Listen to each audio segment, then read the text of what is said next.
Bismillahirrahmanirrahim. Assalamualaikum warahmatullahi wabarakatuh.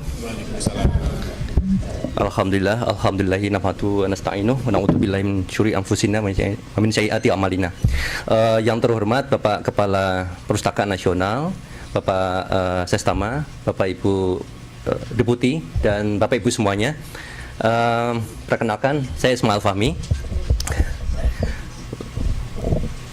Sejak tahun lalu saya diminta oleh Bu Titi, Pak Joko, Pak Wira untuk membantu di sisi IT, ya.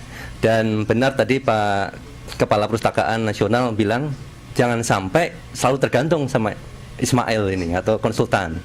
Saya sangat setuju, sehingga meskipun saya mau awal mengembangkan Indonesia One Search, tapi saya bilang ke teman-teman bahwa kalau awal-awalnya seolah Indonesia One Search itu identik dengan Ismail, ini Ismail harus hilang. Yang adalah perpustakaan nasional. Sehingga nanti saya akan sampaikan di belakang bahwa tujuan dari presentasi saya hari ini adalah untuk mengajak Bapak Ibu semua. Jadi ini bukan proyek konsultan, bukan juga proyek hanya di yang lantai 7 bagian pusat jasa dan informasi, tapi ini adalah program bersama seluruh stakeholder di perpustakaan nasional. Saya akan lihatkan nanti bagaimana Bapak Ibu bisa terlibat di dalamnya di sana. Seperti tadi disampaikan bahwa banyak permasalahan, harusnya untuk angka kredit itu banyak sekali, dan di sini pun juga nanti kita akan bisa lihat bersama-sama banyak sekali peluang untuk membantu mencerdaskan bangsa, istilahnya seperti itu. Baik, presentasi saya mungkin agak lama sedikit gitu. Nanti akan saya bagi beberapa bagian latar belakang. Jadi kenapa kita perlu Indonesia One Search, tantangan yang kita hadapi ini apa. Nah, di sini kemudian stakeholders, which is Bapak Ibu semua, ya. Terus, nah, saya akan bicara tentang Indonesia One Search itu sendiri dari yang tahun lalu, sekarang, tahun depan, dan kita punya program sampai tahun 2020, Bapak Ibu. Jadi cukup lama. Itu apa saja? Kalau tadi Pak Syarif bilang barangkali selama ini persepsi Indonesia One Search adalah bibliografi, portal bibliografi, itu nggak salah, itu benar sekali. Tapi itu tahap pertama. Ya, nanti akan kita lihat bahwa tahap berikutnya kita akan memberikan sumbangsih yang luar biasa besar kepada bangsa Indonesia. Nanti kita lihat di sana. Dan terakhir nanti kita akan lihat bagaimana Bapak Ibu bisa berperan dan bergabung bersama-sama di sini. Baik, ini secara internasional, Bapak Ibu saya kira pernah dengar barangkali World Digital Library oleh UNESCO tahun 2005 itu mencanangkan bahwa seluruh perpustakaan nasional di setiap negara dia harus menjadi fasilitator dari digital library yang ada di negara itu, dan otomatis di Indonesia adalah perpustakaan nasional itu sendiri. Saya teringat pertama kali saya kembangkan Indonesian Digital Library Net waktu itu tahun 2000, berarti ini belum ada. Saat itu saya di ITB bersama teman-teman seperti anak kehilangan induk. Jadi kita mengembangkan ini ke sana kemari, tidak ada pimpinan. Akhirnya apa? Dengan energi yang sangat terbatas, orang terbatas, kita lakukan meeting sekali dan dua kali, habis itu nafas habis. Ya, tahun 2002, 2003, 2004 kemudian nggak ada. Dan ini adalah sesuatu yang luar biasa saya kira dari World Digital Library. Perpustakaan nasional merupakan yang pertama saya kira yang terdepan untuk urusan digital library di Indonesia. Dan ini juga alhamdulillah juga sudah di-acknowledge oleh para wakil rakyat kita. Undang-Undang 43 nomor 43 tahun 2007. Jadi 2 tahun setelah dunia menyatakan Perpusnas sebagai fasilitator, DPR menyatakan juga. Nah, kemudian ini diturunkan dalam roadmap tahun 2015 sampai 2019, roadmap dari Green Design Perpustakaan digital. Saya lihat yang paling atas tuh Bapak Ibu, atapnya. Jadi di atapnya di sini kan ada fungsi-fungsinya.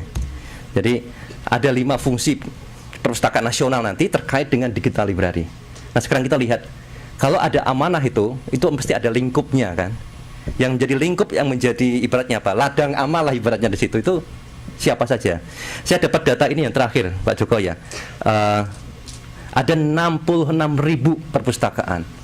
Luar biasa besar jumlahnya ini. Coba dibandingkan dengan Singapura, kecil sekali mereka. Jadi kalau mereka bisa bikin perpustakaan yang bagus, wajar ya. Ya. Tapi kita 66.000 bukan berarti kita nggak bisa bikin yang bagus ya. Nanti 66.000 diproyeksikan angka data di P3MB 145.000 ya. 143.000. Ya, oke. Ya. Terima kasih Pak. Jadi ini harus diupdate Pak. Nah, ini data sebelum itu barangkali. Oke, inti.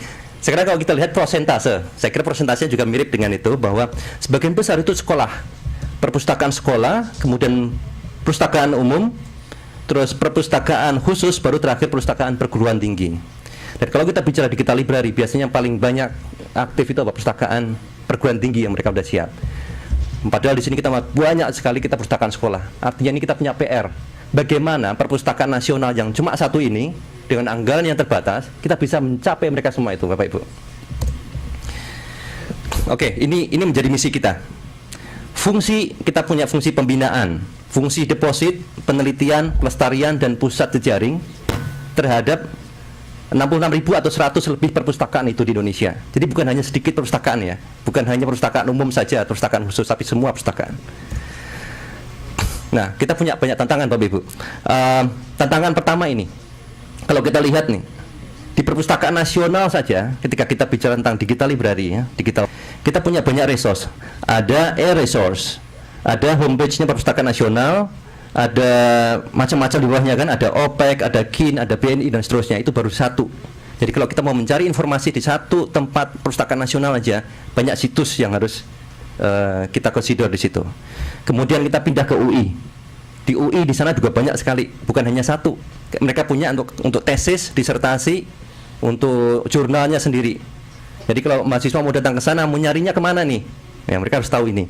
Belum kemudian ke ITB, belum kemudian ke perpustakaan yang lain. Satu tempat kita punya problem, dan dengan tempat yang lain nggak ada koneksi. Bagaimana dengan 66.000 tadi? Ini PR Bapak Ibu semua, perpustakaan nasional tuh. Jadi bukan hanya sebagian ya, 66.000 atau 100.000 lebih itu kita harus bisa mengintegrasikan. Ketika kita bicara tentang bibliografi, sebagai katalog bibliografi, itu hal yang simpel Bapak Ibu. Install aja InList, Slim dan yang lain-lain. Katalog beres. Tapi begitu skalanya masif, menjadi 100.000 lebih, itu menjadi problem yang sangat besar. Nah, kita harus punya kreativitas seperti Pak Syarif bilang tadi. Apa solusi kita untuk mencapai itu dalam waktu yang singkat dengan dana yang sangat terbatas itu. Ini problem lagi berikutnya, kesenjangan ilmu pengetahuan, sumber ilmu pengetahuan kebanyakan ada di Jawa. Bagaimana kita bisa membangunnya di luar Jawa di situ ketika sumber daya di sana juga terbatas. Nah, ini akibatnya ya. Dana kita sangat besar karena pencariannya susah, manfaatnya jadi sangat menurun. Nah, ini yang terakhir itu kan cukup marak nih, plagiarisme. Kalau Bapak Ibu lihat di satu situs, cari aja di Google gitu, kata kuncinya bagaimana aman plagiat gitu. Nanti akan ada di situ salah satu situs itu menawarkan Bapak Ibu kalau misalnya nih mau bikin tesis atau disertasi, seminggu dapat satu chapter. Harganya 5 juta satu chapter. Saran dia apa?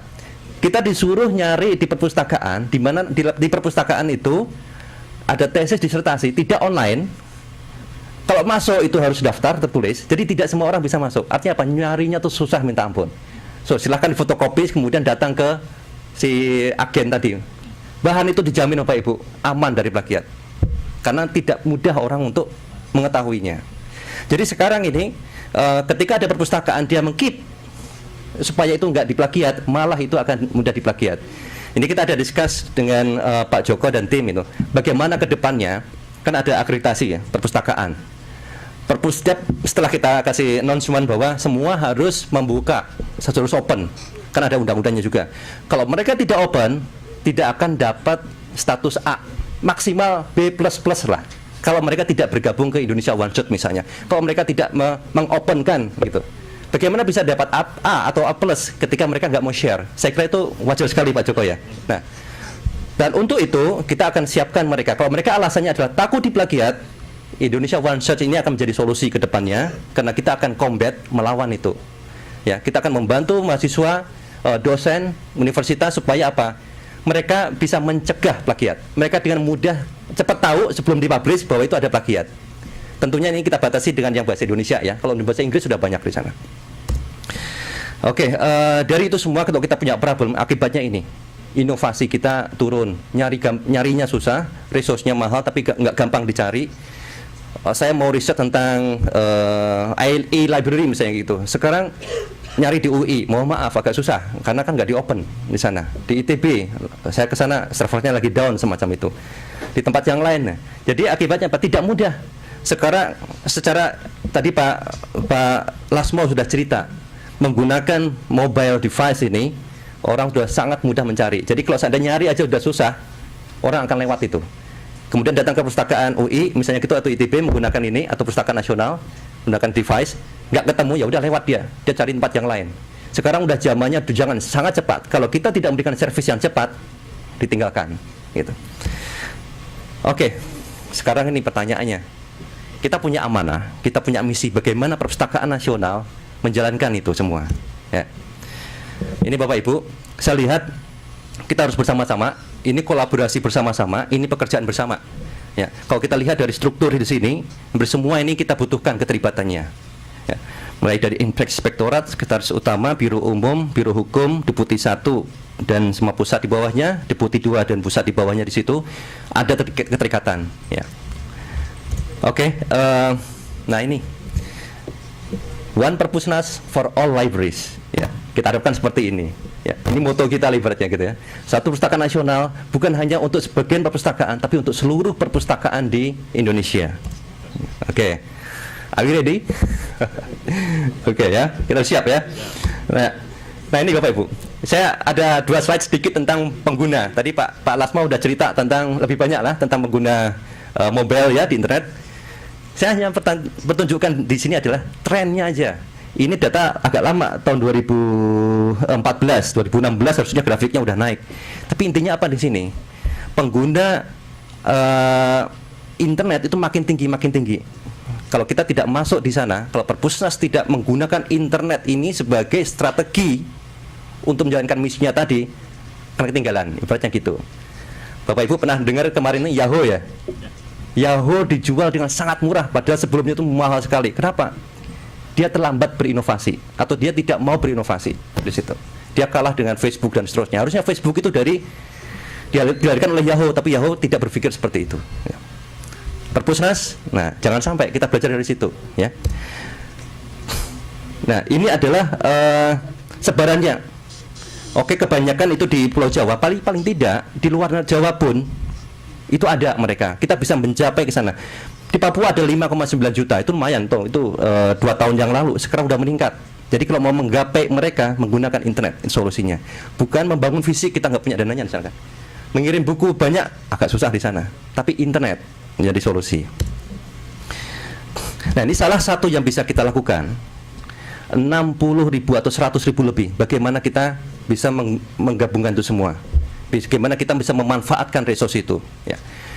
ITB, UI, bukan tinggi besar-besar itu, mereka ahli di bidang masing-masing, mereka punya repositori yang sangat besar.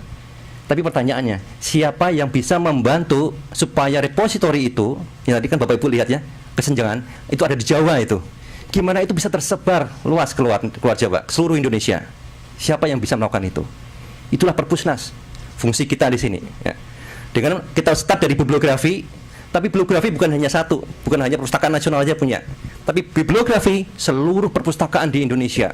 Kita target semuanya jadi satu, sehingga ketika orang mau mencari ilmu pengetahuan, seperti tagline di halaman pertama tadi ya, Indonesia OneSearch itu adalah portal semua public materials yang ada di perpustakaan, museum, dan arsip, semuanya ada di situ nanti.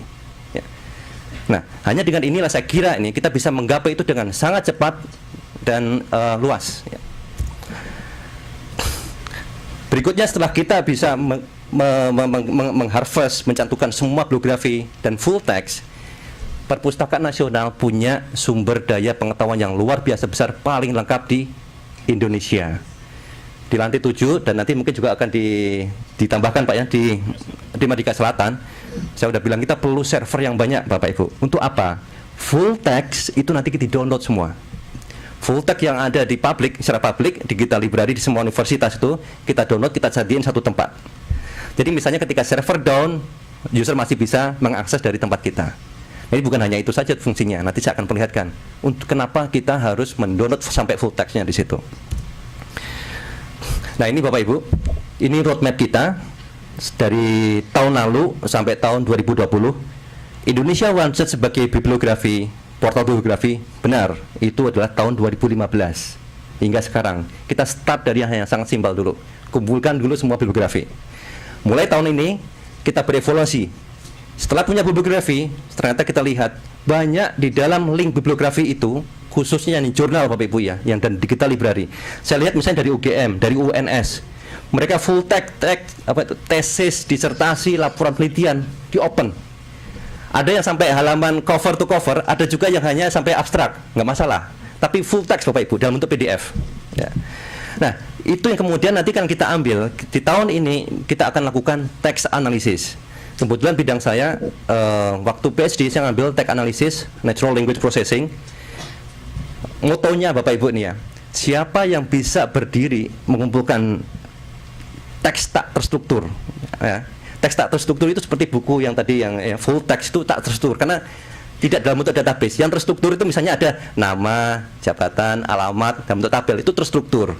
Kalau buku itu tak terstruktur. Siapa yang bisa mengolah dokumen tak struktur menjadi terstruktur, maka dia itu ibaratnya berdiri di atas gunung emas. Nah, di sana gunung emas pengetahuan di seluruh Indonesia. Siapa yang punya resource, siapa yang punya concern, dan siapa yang punya tugas untuk melakukan itu. Saya kira Pustaka Nasional, nggak ada yang lain. Jadi kalau mengharapkan mikir misalnya gitu, ada nggak institusi yang lain yang dia dengan gila akan mengumpulkan itu? Saya nggak yakin itu mereka akan lakukan. Tapi Perpusnas, kita punya kapasitas dan tugas untuk melakukan itu. Dan ini start di tahun 2 nih, Pak. Tahun ini nanti saya akan perlihatkan di slide terakhir apa yang akan kita sajikan nanti dan apa yang akan bisa dimanfaatkan oleh user. Setelah kita punya full text di tahun 2018, kira-kira 2 tahun lagi Bapak Ibu, kita akan buat layanan anti plagiat dalam bahasa Indonesia karena kita punya server sudah lengkap semua full text, asumsi ya. Dapat 50% aja seluruh Indonesia itu sudah sangat besar. Jadi nanti setiap mahasiswa dosen yang ada di perguruan tinggi itu, ketika mereka punya tugas, mereka bisa dengan mudah menghindarkan diri dari plagiasi. Mereka tinggal masukkan full textnya dia, karya dia, dimasukkan ke sistem kita, langsung kita bisa kasih tahu itu mirip dengan tesis yang mana gitu, mirip dengan yang mana, disertasi yang mana. Itu layanan luar biasa. Kalau ini sampai terjadi, ini masih mimpi ya, sampai terjadi servis yang luar biasa besar dari Pustaka Nasional untuk bangsa Indonesia di situ. Sekarang ini bangsa kita kalau kita perlu teks anti plagiarisme itu mereka harus internasional. Ada namanya Turnitin, harus bayar di sana. Tapi kelemahannya apa? Hanya untuk bahasa Inggris. Bahasa Indonesia ketika mereka mau cek misalnya yang dari UNS ya, dia mendaftar hanya bisa ngecek membandingkan dengan tesis yang sudah diupload saja di tempat dia. Tapi ketika dia nyontek dari ITB atau dari UI, udah nggak ketahuan. Nah, dengan kita bangun ini nanti akan ketahuan semuanya ya. Ini sistem arsitekturnya, makanya saya bilang ini butuh server yang banyak. Ini bagian infrastruktur barangkali kan untuk pengadaan infrastruktur. Nanti kita pikirkan bagaimana sistemnya powerful di sini. Oke, berikutnya ini saya akan bicara tentang sedikit tentang Indonesia One Search. Fitur-fiturnya saya kira Bapak Ibu sebagian sudah tahu. Cuma saya mau tunjukkan saja bahwa it works gitu ya. Ini tampilan depan onesearch.id, itu situs kita. Kenapa kok tidak menggunakan Perpusnas dan seterusnya sebagai domain supaya apa? Ini lebih Indonesia. Ya. Perpusnas cukup di logonya di bawah itu udah ada tulisannya by Perpusnas. Dia orang udah tahu bahwa ini by Perpusnas. Ya. Sekarang kita udah ada 338 institusi yang bergabung. Total rekornya 5, sekian juta. Ini belum sampai 1 tahun Bapak Ibu. Ya. Repositorisnya 500-an, jurnalnya 200 dan seterusnya. Sekarang kita coba bandingkan dengan target tadi 66.000 atau 100.000 sekian. Atau ambil misalnya perpustakaan umum, perpustakaan khusus dan perguruan tinggi aja.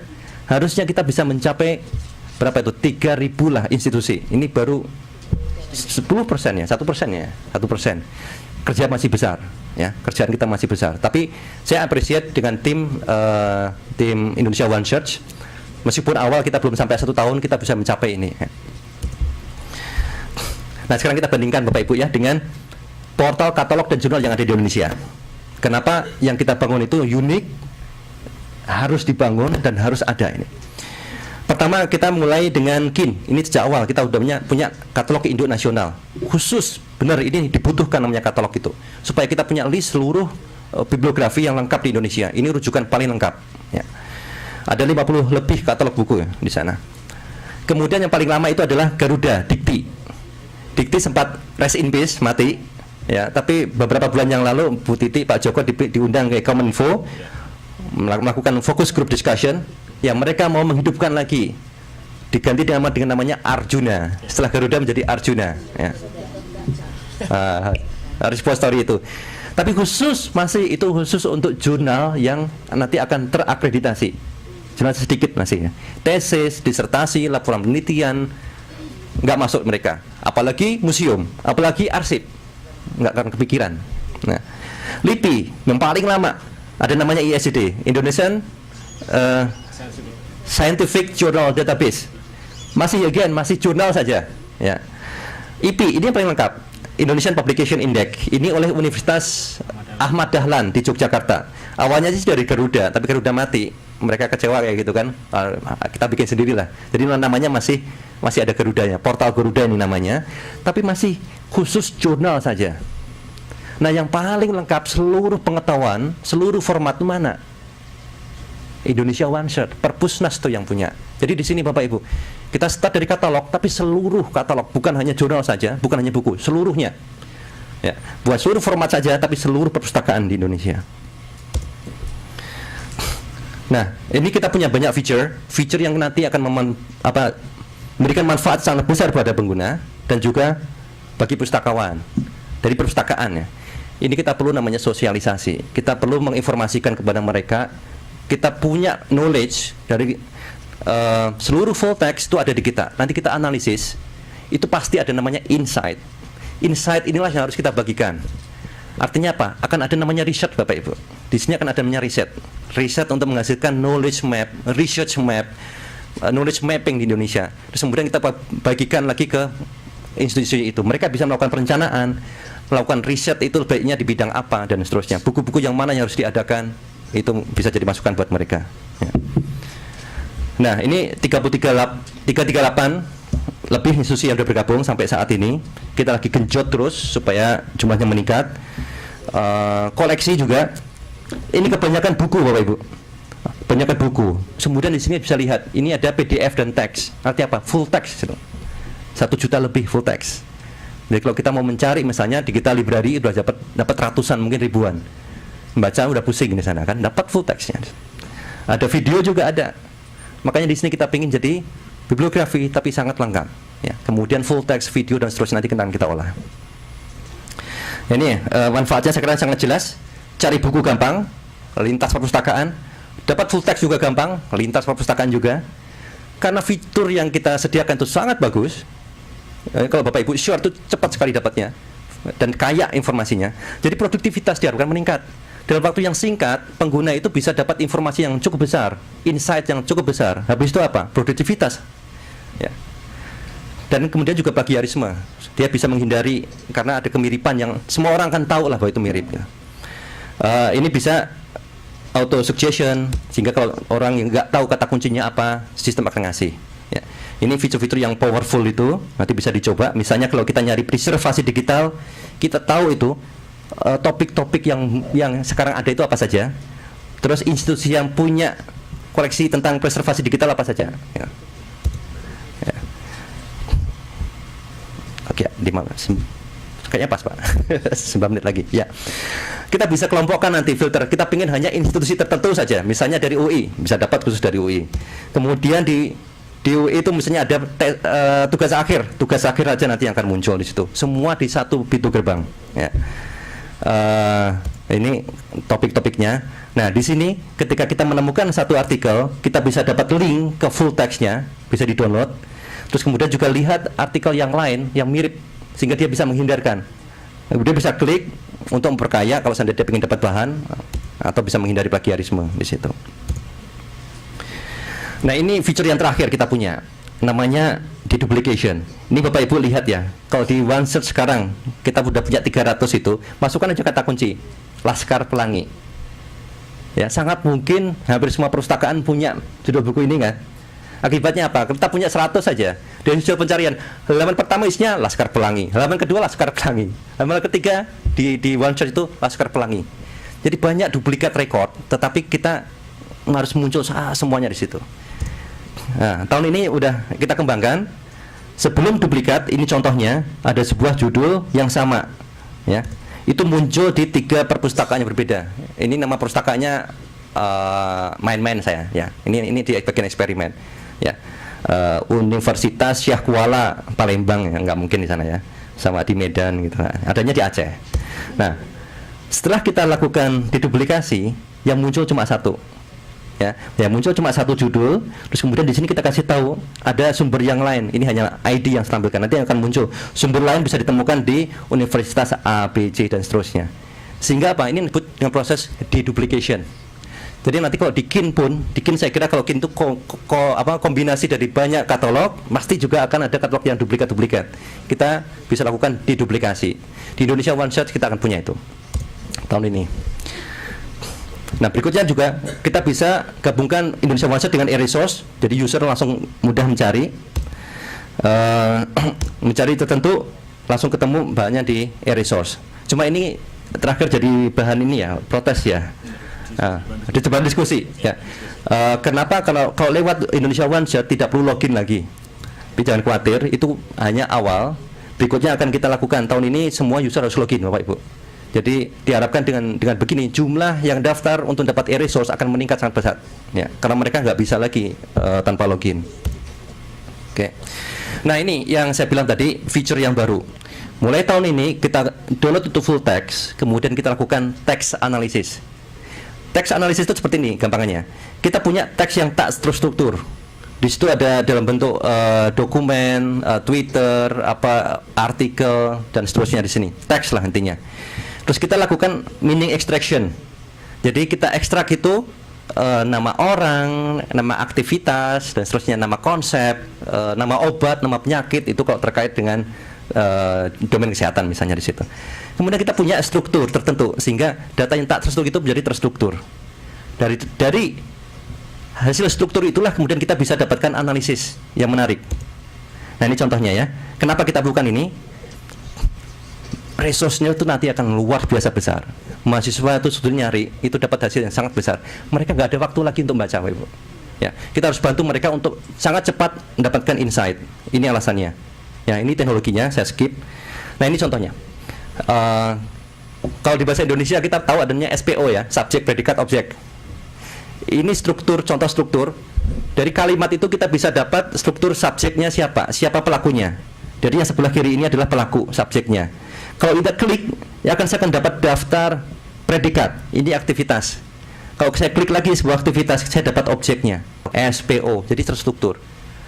Ini simple sekali. Ini namanya triples. Sebetulnya kalau dulu kita ada namanya semantic web. Semantic web itu dasarnya ini, Bapak Ibu. Triples. Jadi hanya dengan 3 hal, subjek, predikat, objek saja. Tapi jika keluar jumlahnya itu million, jutaan, maka kita akan dapat relasi yang luar biasa besar.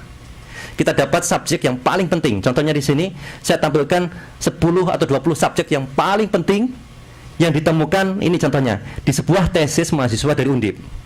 Saya download itu dari OneSearch, kemudian saya upload di situ, saya masukkan di sini, kemudian diolah. Saya dapatkan ini subjek yang paling penting apa. Kemudian untuk sebuah subjek saya ingin tahu predikatnya apa, objeknya apa, relasinya dapat. Nah, sekarang apa yang bisa kita dapatkan dari situ, Bapak Ibu? Ini contohnya. Kalau misalnya dari tesis itu, saya mau itu tesis tentang hak ulayat, ya misalnya. Saya ketik hak ulayat, saya nggak ngerti sama sekali tentang hukum. Ini tesis tentang hukum. Di situ akan kelihatan istilah-istilah yang paling banyak dipakai dan relasi di antara istilah itu di dalam tesis itu. Saya tahu ternyata ada hak ulayat ini menjadi central idea. Kemudian ada masyarakat hukum adat. Kemudian ada Kabupaten Sorong sebagai lokasi. Kemudian ada urusan tanah, ada hukum tanah nasional. Bapak Ibu lihat di sini, ini mojok sendiri ya. Ada interaksi tapi mojok sendiri. Sementara interaksi yang sangat kuat ada di sini. Interaksi-interaksi ini menggambarkan bagaimana relasi antara subjek dan objek yang tadi yang ada di dalam teks dan seberapa sering mereka saling gabung ya.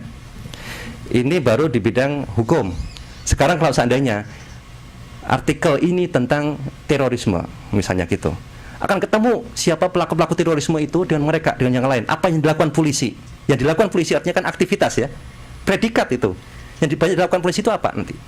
Terus kemudian kalau kita lakukan di bidang kesehatan, Di kesehatan itu bukan nama orang, tapi apa? Nama penyakit, nama obat, nama virus dan seterusnya. Jadi relasi antar itu akan ketahuan semua. Nah, siapa yang bisa provide ini untuk bangsa Indonesia, itulah Perpusnas nantinya. Ya. Kita membantu mahasiswa, kita membantu institusi supaya mereka dengan sangat mudah, sangat cepat mendapatkan insight sebelum mereka baca. Setelah dapat ini misalnya, oh ini tertarik, menarik nih. Dalam hitungan 5 menit memahami ini si mahasiswa itu, oh ya ini sangat cocok dengan saya. Kemudian dia akan download, dia akan spend habis itu waktu misalnya bisa sejam, 2 jam, berhari-hari untuk membaca ini. Karena apa? Bisa jadi dia dapat semacam ini ada 1000, yang mana yang harus saya baca? Dari judul abstrak nggak cukup di situ, dari sini akan membantu dia. Nah ini juga ontologi graf, ini hubungan antara subjek, kemudian predikat, aktivitas tadi dengan objek yang lain, kelihatan lebih detailnya di situ, relasi-relasinya. Jadi kalau misalnya ini mahasiswa kedokteran, dia ada nama penyakit, penyakitnya itu disembuhkan atau dilemahkan oleh yang lain misalnya gitu, akan kelihatan di sini. Oke Bapak Ibu, itu adalah ada 3 contoh ya dari implementasi teks analisis. Ini Pak Eda Prianto itu dari dosen UGM. Beliau bilang setelah saya sampaikan ini bisa dikembangkan lebih jauh lagi sehingga kita bisa lakukan peta interdisiplin, cross disiplin, transdisiplin, multidisiplin. Saya nggak ngerti ini apa maksudnya ya. Tapi intinya gini, tadi itu baru dari satu tesis, ya. Dibayangkan kalau misalnya ini ada 5.000 tesis dari sebuah jurusan hukum misalnya, 5.000 dari Trisakti. Kita buat peta semacam itu Bapak Ibu. Kemudian kita punya 1.000 artikel di bidang hukum juga dari Unpad. Bapak Ibu bisa apa? Lakukan pemetaan, perbandingan peta pengetahuan antara ilmu hukum di Trisakti dengan ilmu hukum yang ada di Unpad. Bagaimana istilah-istilah yang banyak mereka pakai, bagaimana relasi antara konsep yang mereka pakai, peta pengetahuannya itu bisa dengan mudah dipetakan, bisa dilihat di sini. Nah di sini kita udah lakukan ini analytics-nya. Ini nanti IOS dan Pusnas. Saya lanjut aja. Ini yang kita bangun supaya Perpusnas tidak tergantung sama saya. Saya nggak tahu kan sampai berapa lama kan ada di situ. Kita udah buat namanya Task Force Indonesia One Search. Di sini di bawah Kasubit Otomasi Perpusnas ada koordinator Mas Abror. Ya, Mas Abror ada di sini ya. Saya sebagai hantu aja konsultan di sini ya. Di sini tuh ada advisor, itu yang dari luar. Harapannya apa? Supaya kita tidak seperti katak dalam tempurung. Ya, ada Pak Blasius, ada Pak Eda, ada Bu Welmin dan seterusnya. Para dewa-dewa perpustakaan lah ya yang ada di luar situ. Saya jadi interface buat mereka. Jadi ide-ide itu akan saya masukkan supaya tim ini tidak pusing dengan banyak ide-ide yang kadang melangit gitu lewat saya, nanti dirumuskan. Nah, di bawah di sini ada tim web design, bagian administrasi, divisi A jurnal. Kita punya 3.000 lebih elektronik jurnal di perguruan tinggi Indonesia. Itu semua harus masuk ke Indonesia One Search. Divisi ETD, Electronic Thesis and Dissertation. Semua ETD yang di Indonesia harus masuk ke Indonesia One Search. Ada open proceeding. Coba Bapak Ibu, kalau ada seminar di Indonesia, ada nggak satu situs yang berisi semua proceeding? Nggak ada. Kita akan buat itu. Nanti divisi ini setiap hari, setiap bulan, setiap tahun gitu harus punya list. Ada konferensi apa? Dia menghubungi panitianya, minta full text-nya, minta izin taruh di proceeding, open proceeding Perpusnas ini. Nah, kemudian kita punya divisi perguruan tinggi, perpustakaan khusus, perpustakaan umum, sekolah. Memastikan supaya apa? 66.000 atau 100.000 lebih tadi gabung di Indonesia One Search. Divisi Markom, setiap minggu, setiap bulan kita harus sosialisasikan. Ada penelitian harus disampaikan kan. Nah, dan kemudian ini ada divisi Research, Report and Insight. Saya hanya membuatkan tool Bapak Ibu, tapi ilmunya ada di Bapak Ibu semua. Tadi Pak Syarif bilang yang ahli IT harus diperbanyak. Saya kira ditambahkan juga ahli analisis, ahli statistik. Ya, saya tahu di sini ada Mas Irham nih ya, suka nulis itu. Nah, nanti ada banyak seperti itu. Karena apa? Dari tools yang nanti akan kita buat di text analisis, Bapak Ibu bisa menghasilkan hasil-hasil penelitian dengan mudah. Cukup duduk di situ, dapat insight, terus bikin laporan, bikin rilis. Oke, misalnya hari ini misalnya petakan pengetahuan yang ada di UI misalnya gitu. Bandingkan dia yang ada di ITB, bikin sebuah tulisan, kemudian dirilis. Rame itu Bapak Ibu, rame sekali. Misalnya dibilang misalnya yang lagi rame kemarin itu misalnya apa nih? Robotika ada di mana-mana, ada ITS ini. Lihat di BINUS, lihat kita riset berdasarkan apa? karya-karya yang ada. Base-nya ada kan, tesis, disertasi, laporan mahasiswa. Dasarkan itu aja. Ya. Divisi IT ini yang bertugas nanti setiap hari Pak Syarif. Sekarang pun udah jalan, saya udah nggak terlibat. Jadi kalau harvesting, data baru, di review udah bukanlah saya lagi, udah mereka tim. Ya. Nah, tugas saya itu adalah pengembangan di versi berikutnya, teks analisis. Habis itu kalau teks analisis sudah selesai, saya ajarkan ke teman-teman supaya bisa pakai. Berikutnya saya fokus di anti plagiarism. Jadi saya bikin yang baru-baru saja gitu. Begitu sudah dibikin, harus segera dikuasai oleh tim yang di sini. Nah, di sini ada yang warnanya hijau, Bapak Ibu. Ini adalah tim eksternal. Kita nggak pingin iOS ini hanya seperti kata juga di KIP Perpusnas, karena ini sangat besar, kita akan invite ya dari luar sebagai mereka sebagai apa mitra volunteer mereka di situ. Dan di sini ini ada multi satgas satuan kerja. Ini multi satuan kerja. Jadi bukan hanya yang ada di lantai 7 saja, tapi dari macam-macam langsung di sini tim ini. Ini terakhir. Jadi peran stakeholder yang saya bayangkan tadi kan dari depan ya, dari Biro Hukum dan Perencanaan dan Biro Umum, kita perlu namanya aspek legal. Saya nggak ngerti itu. Ketika kita taruh di full text, nanti ada yang protes. Nah, ini harus disiap-siap, kita harus di backup. Ya, tadi kan kita punya misi ya dari Pak Syarif tadi, semua harus full text, di open. Bahkan buku Pak Syarif, saya mengharapkan kalau bisa bukan hanya di DRM, tapi kita bisa dapat full textnya. Dari full text itu tentu kita nggak publish Pak, tapi ini gunanya untuk teks analisis. Kalau kita punya buku balai pustaka, kemarin saya udah lihat buku balai pustaka dari tahun 1920 sampai sekarang, kita masukin sebuah kata kunci revolusi misalnya kayak gitu. Revolusi itu akan muncul di buku di tahun berapa saja. Kita bisa analisis hingga tahun yang dulu, tahun 1920-an. Nah, nanti ini kan terkait juga dengan digitalisasi ya Pak Joko. Bagian digitalisasi, gimana koleksi-koleksi yang langka itu, teks itu dibuat digital. Nanti akan ada standar, misalnya harus di OCR, di PDF, supaya apa? Bisa kemudian kita teks analisis. Jadi kita bisa menganalisa koran-koran tua barangkali gitu, atau buku-buku semuanya pakai teks analisis dengan mudah. Ya, ini gunanya di situ. Jadi keterkaitannya sangat terkait nih antar satuan kerja di situ. Preservasi bahan pustaka, infrastruktur layanan, pengadaan koleksi buku, DRM, resource. Kalau bisa ada versi OCR, PDF, kita buat janji kita nggak akan publish, tapi untuk analisis saja. Deposit bahan digital, ada proceeding, karya ilmiah, e-publishing, kita minta semua OCR atau ada PDF yang bisa diolah, itu menjadi syarat itu. Kita nggak terima dalam bentuk flash dan yang lain, atau image saja nggak. Image silakan, tapi harus ada PDF, selalu standarnya itu. Nah, pusat pengembangan pustakawan misalnya, ini harus bisa menjadikan satu angka kredit, kan? Angka kredit buat pustakawan. Dan kemudian iOS pun juga bisa meningkatkan kompetensi pustakawan itu sendiri, melakukan analisis dan riset macam-macam tadi kan bisa meningkat tuh ya. Pusat diklat juga sama, kita bisa lakukan sosialisasi iOS dan gimana iOS itu bisa meningkatkan para peserta pelatihan nantinya. Dan nah ini yang menarik paling bawah, akreditasi perpustakaan. Kalau perpustakaan nggak mau share, kasih B+ saja maksimal gitu. Nah, kita bisa lakukan riset, bandingkan perpustakaan A, B, C dan seterusnya. Siapa tahu Bapak Ibu, saya belum pernah bilang ke Pak Joko, kita bisa lakukan apa? Information Transparency Index. Buat indeks itu, karena kita punya data semua nih. Kita publish. Transparansi antar institusi. Perpustakaan khusus kan berarti kan lembaga negara itu, mana yang paling open. Perguruan tinggi kita buat untuk sekolah tinggi, mana yang paling open. Setelah transparansi indeksnya di situ. Datanya Bapak Ibu semua punya. Jadi udah ibaratnya tadi itu, kalau sampai nggak bisa dapat akredit tinggi, kayak mati ayam mati di lumbung tadi seperti Pak Syarif sampaikan tadi. Kita udah berdiri bukan hanya di lumbung Bapak Ibu, tapi di gunung emas knowledge nantinya. Oke, ini setiap perpustakaan nanti kita kasih sertifikat, mereka happy ya. Kemudian we are a member of iOS, bagaimana mereka proud sama itu. Itu tugas dari Markom, tugas dari bersama-sama ya. Kita buat seperti itu. Ya. One search for all itu misi kita. Jadi satu pencarian untuk semuanya di sana. Saya harapkan ini akan menjadi misi yang tercapai. Terima kasih. Terima kasih Pak Ismail, kita berikan